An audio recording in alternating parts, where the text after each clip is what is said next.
Here we are. It's the charity stripe. Best of Bleav on Stadium. Thank God you're here. We're back. Who saw it coming? Josh Fisher, Alexander Tosby, the Rock Desopoulos, DJ Nicky Snacks Kreider. All right, let's talk college football. We love college football. Bleav in everything Auburn. Jason Campbell. You played college football for the University of Texas. Let's beat K-State.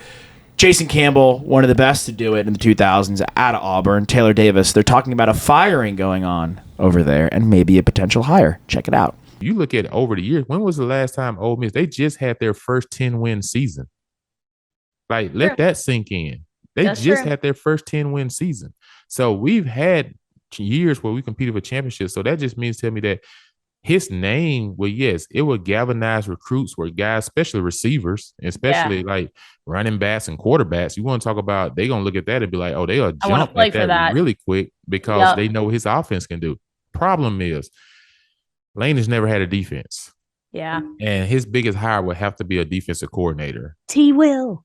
Yeah, that's a great name. That is a great name. And, and I'm sure T. Will name will come up as an opportunity for defensive coordinator. Yeah. So there's just parameters to this. And like I said, Lane has been at big programs before. And will he come in and will it be very interesting to him? I guarantee you he's thinking about it. I'm sure. I think that money also talks, and Auburn is prepared to fork it out for him. Well, they just going to show you. They just paid Cohen 2.5 more than what they paid Allen Green. Allen Green I think was getting $625, and now Cohen is getting 1.5. So it's going to show you that they're like, okay, we're willing to spend whatever we have to spend to get what we need to get this program back to dominance, right? And at least competing for championship. Bryan Harsin, kick rocks. Cadillac Williams strolling in. Cadillac wheels blazing. I'm into screw Lane Kiffin. Like, first, do you think Lane Kiffin's going to leave Ole Miss for Auburn? No way. No chance. Auburn's a better job. I don't know if it is. He's rebuilt. Why is it better? I think Auburn is I'm with you. He's rebuilt Ole Miss, so maybe right in this current place and time, no. I think Auburn as a program is better than Ole Miss. The history is richer, and I think is Jack Reacher. The history is Jack Reacher. The history is Jack Reacher, and I think you'd have an easier time, not necessarily rebuilding Auburn, but getting Auburn to a national championship level than you will Ole Miss. Similar to like Brian Kelly, I think he saw that he reached his peak at Notre Dame and went to LSU, understanding that the mountaintop is a bit higher. I don't know why you'd want to hit the restart button and have to redo the whole recruiting process again, because we see time and time again that coaches need a full 4 years to really get their guys in there. Sure. And he's been able to do that at Ole Miss and really rebuild them and get them ranked and get them at the top level of the SEC.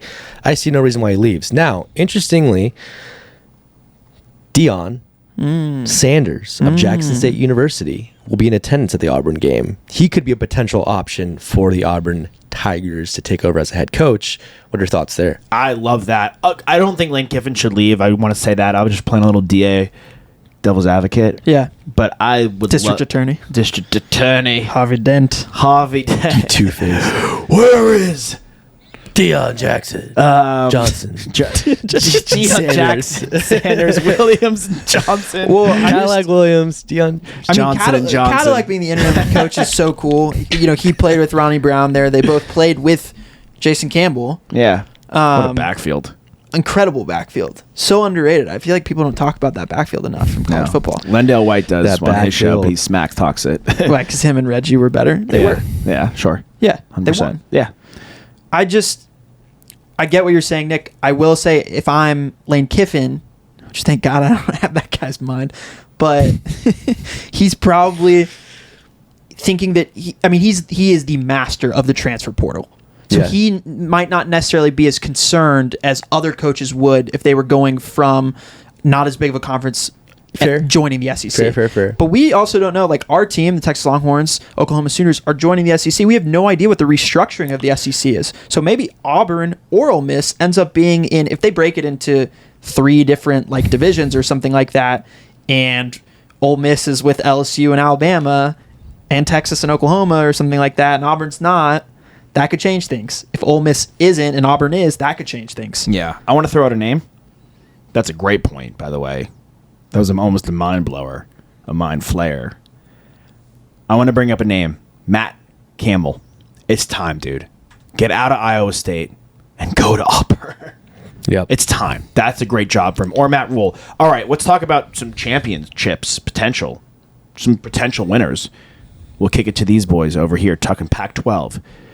Let's just say, whatever, Tennessee wins, Georgia wins, doesn't matter. But then they lose in the SEC title game to Alabama. And you have a one-loss Alabama team who wins the SEC.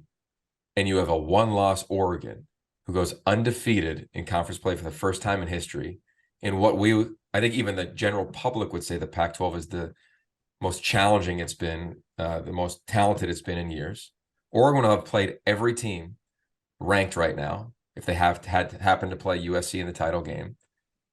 If you had a one-loss Oregon team and a one-loss Alabama team, both conference champions, one played 9 conference games, one played 8 conference games. Like I never even, like, I think I even got caught up in like the narrative of like, okay, of course, SC just gets a pass. But as I sat back and thought about it, I was like, well, whoa.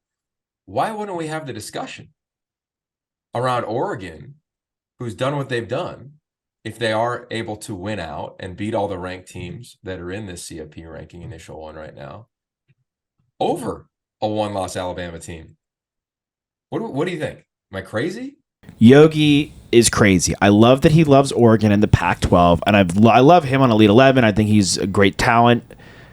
But a one-loss Alabama SEC champion is going in over a one-loss Oregon champion.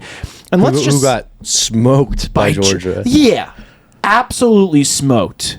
Spit roasted. It was a domination. It was like it was, and I don't care about the argument. Oh, like that was a different team. If they had lost by 15, yeah, sure, that'd be a different team. But you know what? This Oregon team got absolutely piped by Georgia, 49-3. They almost hit the over in that game, if my memory doth serve me correctly, and Georgia almost hit it themselves.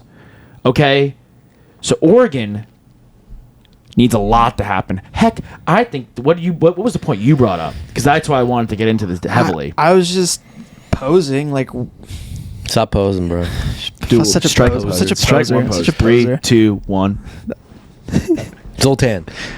No, I was just posing that could Alabama, Tennessee, and Georgia feasibly all make the playoff? Because I honestly feel like there's a bigger chance that happens than Oregon does. Yeah.